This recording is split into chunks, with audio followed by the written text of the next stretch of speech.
बिस्मिल्लाहिर्रहमानिर्रहीम अस्सलाम वालेकुम नाज़रीन आज जी 8 जून साल 2026 एक जानब जहाँ आज जी ईरान और इजराइल के दरमियान एक मरतबा फिर से जो हमलों का सिलसिला है वो शुरू हो चुका है। तो दूसरी तरफ जी भारत की जानब से पाकिस्तान के साथ एक नया महाज जो है वो खोलने की कोशिश की गई है और इस वक्त जो इतलाआत सामने आ रही हैं वो नाज़रीन कराम इंतहाई गैर मामूली हैं, क्योंकि आज एक मरतबा फिर से पाकिस्तानी सिक्योरिटी फोर्सेस ने भारत का एक इंतहाई जो घटिया मनसूबा था न सिर्फ इसको नाकाम बनाया और पाकिस्तान के ऊपर एक बड़ा हमला जो था इसको भी नाकाम बनाया। इस हवाले से कुछ इंतहाई अहम तरीन डिटेल्स हैं जो इस वीडियो में मैं आपके सामने रखने की कोशिश करूँगा।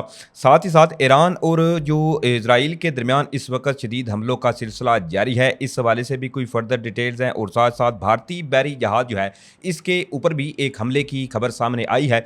ये तमाम तर डिटेल इस वीडियो में आपके सामने रखने की कोशिश करूँगा। जल्दी से चैनल को सब्सक्राइब करें। आपसे दरख्वास्त है कि एक की बजाय ज़्यादा से ज़्यादा कमेंट्स करें, हो सके तो वीडियो को किसी व्हाट्सएप ग्रुप में भी लाजमी शेयर कीजिएगा और साथ साथ कमेंट्स में पाकिस्तान जिंदाबाद का नारा जो है वो आपने लाजमी कमेंट्स करना है, क्योंकि पाकिस्तान है तो हम हैं। नाज़रीन एक जानब जहां ईरान और अमेरिका की ये जो जंग है इसके ऊपर पूरी दुनिया की नज़रें जमी हुई हैं, लेकिन दूसरी तरफ ईरान और इसराइल के दरमियान पिछले 24 घंटों के दौरान देखें तो मुसलसल जो हमलों का सिलसिला है वो एक मरतबा फिर से शुरू हो चुका है। एक जानब जहां ईरान की जानब से इसराइल के ऊपर बैलिस्टिक मिसाइल्स जो हैं वो दागे जाते हैं और दूसरी तरफ इसराइल की जानब से ईरान के कई शहरों के ऊपर हमले जो हैं इनकी खबरें सामने आई हैं। तो ऐसे में ये हर चीज़ जो है इस वक्त बिल्कुल वाज़े नज़र आ रही है कि अमेरिका जो है वो एक जानब जहाँ मुज़ाकरात के हवाले से इस वक्त बातचीत कर रहा है, तो दूसरी तरफ जी पाकिस्तान का जो अज़ली दुश्मन भारत है वो भी पाकिस्तान को लेकर मुख्तलिफ चालें या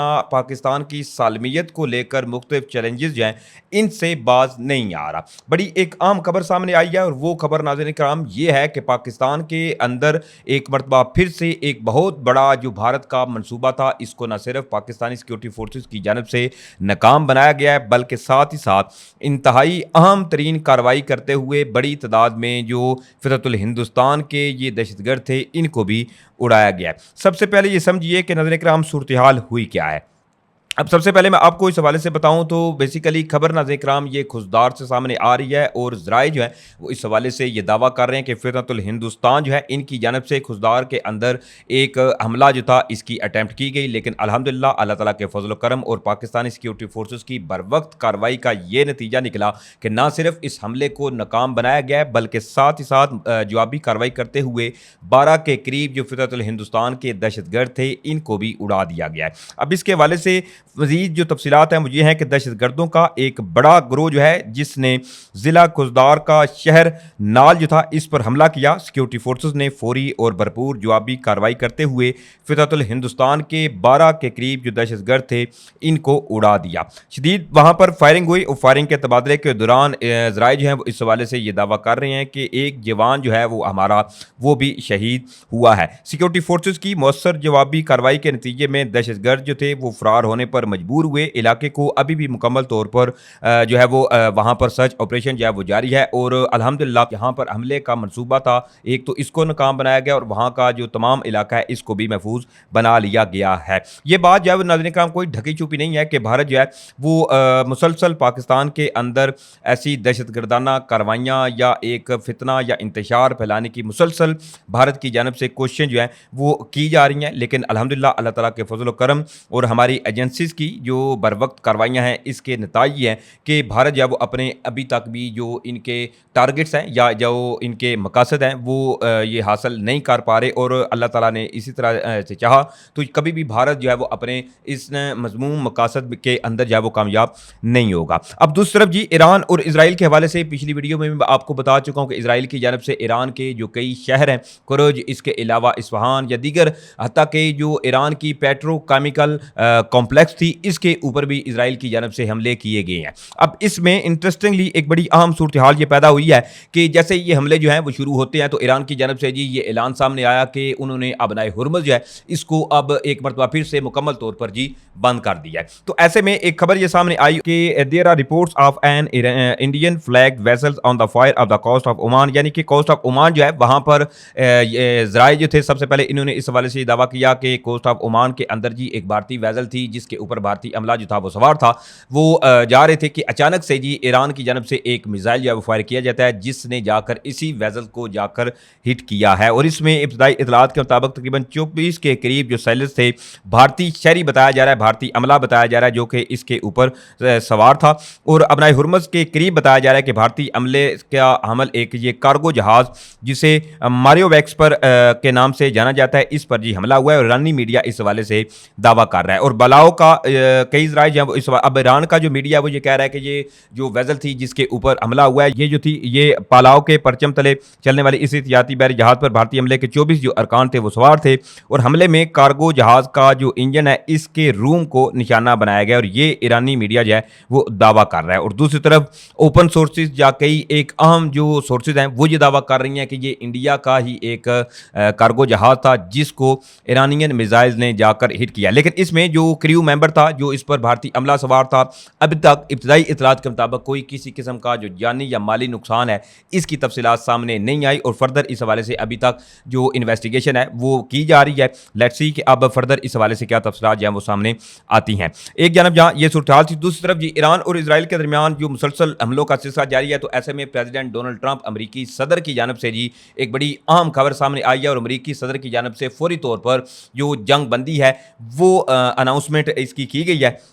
अब इसके हवाले से अमरीकी सदर डोनाल्ड ट्रंप जो है उन्होंने अपना एक पैगाम जो है वो जारी किया। और इसमें अमरीकी सदर ने जी ईरान और इजराइल से एक दूसरे पर हमले जो हैं वो फौरी तौर पर रोकने का मुतालबा किया है। अमरीकी सदर डोनाल्ड ट्रंप ने जी ईरान और इजराइल से एक दूसरे पर हमले फौरी तौर पर रोकने का मुतालबा किया है। सोशल मीडिया पर जारी बयान में अमरीकी सदर ने लिखा कि ईरान और इजराइल जो है वो फौरी तौर पर हमले रोकें। और बेसिकली प्रेसिडेंट डोनाल्ड ट्रंप जो है उन्होंने ये ट्वीट किया है और दोनों ममालिक से जी ये दरख्वास्त की गई है कि वे एक दूसरे के ऊपर जो हमले किए जा रहे हैं इनको फौरी तौर पर रोका जाए। और मुज़ाकरात के हवाले से अभी भी जो अमरीकी सदर है वो ये कह रहे हैं कि बैकडोर में दोनों ममालिक के दरमियान जी मुज़ाकरात जो हैं वो अभी भी चल रहे हैं। अब इसमें एक बड़ी और आम खबर है और वो खबर है नाज़रीन किराम इस्माइल जो बकाई हैं उनकी जानब से इस मौजूदा सूरत हाल के ऊपर एक बड़ी आम स्टेटमेंट सामने आई है। अब बेसिकली ईरानी वजारत खारजा इस्माइल बकाई जो हैं इन्होंने नाज़रीन किराम इस हवाले से ये कहा है कि इजराइल अमरीकी इजाज़त के बगैर खित्ते में कोई हरकत नहीं कर सकता।